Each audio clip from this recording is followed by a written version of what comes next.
We've all heard about it. We've all seen it. We all know that it's one of the most exciting auto racing sports to watch. But what is drifting? It's a lot more complicated than just skidding your car around a corner as fast as possible.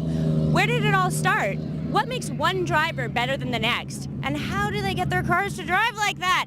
Well, in celebration of High Octane Week on Rush HD, we've come to Long Beach, California, the Red Bull Drifting World Championships, to get all the answers to these questions and much, much more.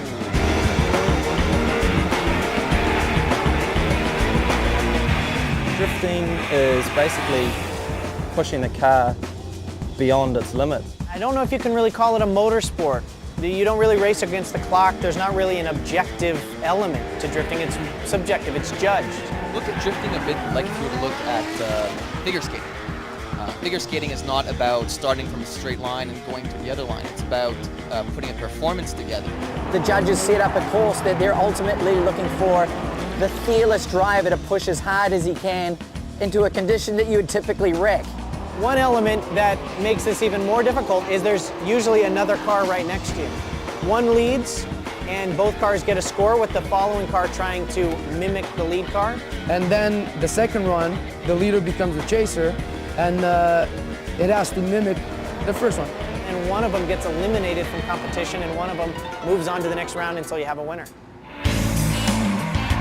You know, drifting originated in the back mountain roads of Japan. At the point that it was raining, the fastest way with lack of traction was to slide. Some other people say that drifting started when a driver named Tsuchiya, when he had a big lead or it was a final lap of the race, sometimes he would just slide sideways around some of the corners, and the fans would go crazy. Either way, people have been sliding cars around since Barney Oldfield and the invention of the tire. It's a fun thing to do. Well, there are many techniques in drifting, but most people seem to use either clutch kick or handbrake entries into a bend. The e-brake, probably the most popular one. You just go straight to the curve, you pull the e-brake, get your car sideways, step on the gas and keep on going. Pulling the handbrake at 100 miles an hour solid is going to flatten out your tire. So little chops help the tire rotate and clean it up progressively. Or you can do weight transfer, which is coming in and kind of trail braking and just waiting until the back tires start to slide and then smoothly accelerate, and you can also drift that way.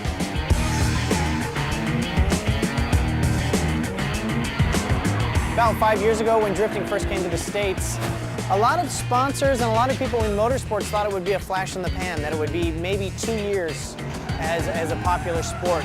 No matter where you look, the drivers are getting better, the cars are getting better, there's more crowds coming, it's on TV more. It's a show more than a race, so as long as we got a show, there's always going to be spectators. And as the year goes by, as the skill level is going higher, for sure the show is just getting better. The fact that it is such a cool sport and that somebody is actually paying us to burn up some tires and slide around, basically having, you know, a bunch of hooligans sliding around a parking lot is, it blows my mind every single day, but I'm not going to turn it down.